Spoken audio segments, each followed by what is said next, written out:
आप सभी को गुड इवनिंग।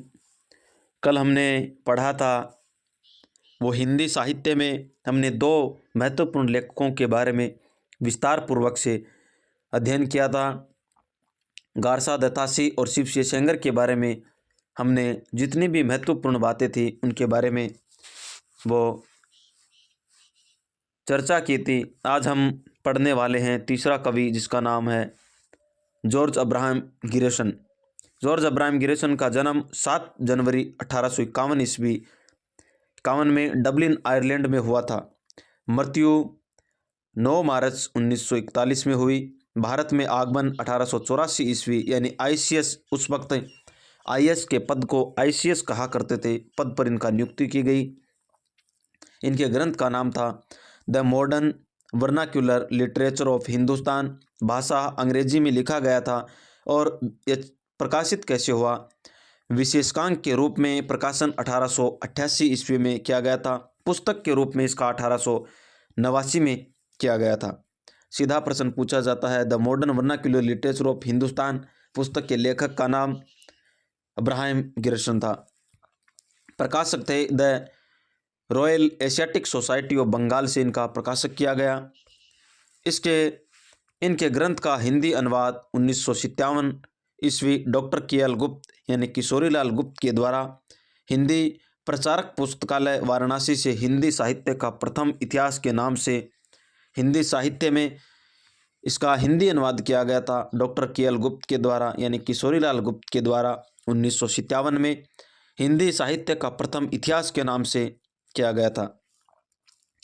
अब इनकी जो प्रमुख विशेषताएं हैं वह है कि इस ग्रंथ में केवल हिंदी के कवियों को स्थान दिया गया। यह बहुत ही महत्वपूर्ण बात है कि हिंदी साहित्य ग्रंथ लिख रहे हैं और उसमें पहली बार कोई भी लेखक है जिसने हिंदी के साहित्यों को, हिंदी के जितने भी लेखक थे उनको स्थान दिया गया। इस ग्रंथ में 252 कवियों का वर्णन किया गया।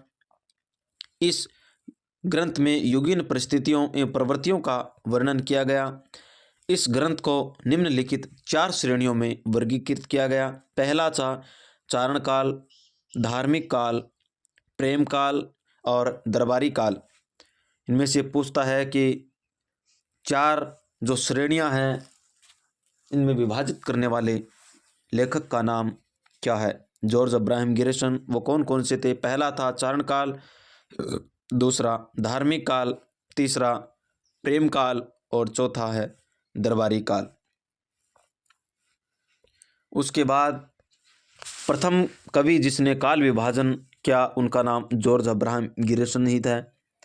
जॉर्ज अब्राहम गिरेसन के ग्रंथ the modern vernacular literature of Hindustan का काल विभाजन निम्नलिखित 12 कालों में किया गया था। उनका विभाजन किया गया अपने ग्रंथ का, वो 12 कालों के अंदर विभाजन किया गया। 12 काल कौन कौन से हैं? पहला चारण काल, दूसरा 15वीं शताब्दी का धार्मिक पुनर्जागरण, तीसरा जायसी की प्रेम कविता, चौथा ब्रज कृष्ण संप्रदाय, पांचवा मुगल दरबार, छठा तुलसीदास, सातवां रीतिकाल, आठवां तुलसीदास के अन्य परिवर्तित कवि और नौवां 18वीं शताब्दी, 10वां महारानी विक्टोरिया के शासन में हिंदुस्तान, 11वें कंपनी के शासन में हिंदुस्तान और 12वां था विविध यानी अन्य।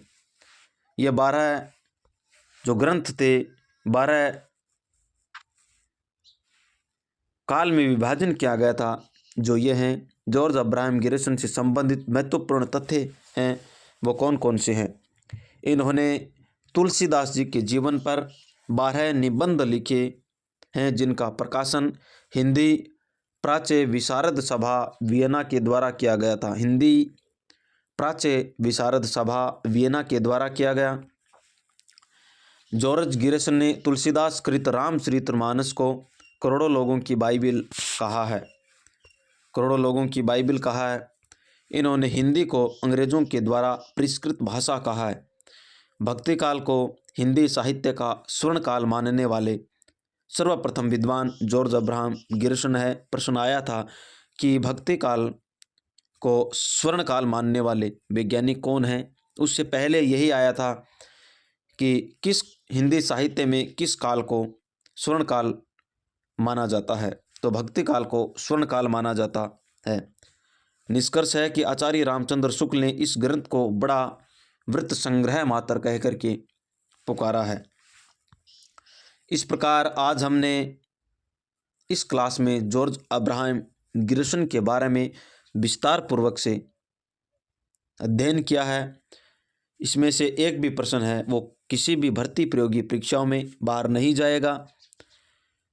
अब हम आगे की चर्चा करेंगे अगली क्लास में, यानी कल। तब तक के लिए आप सभी को धन्यवाद।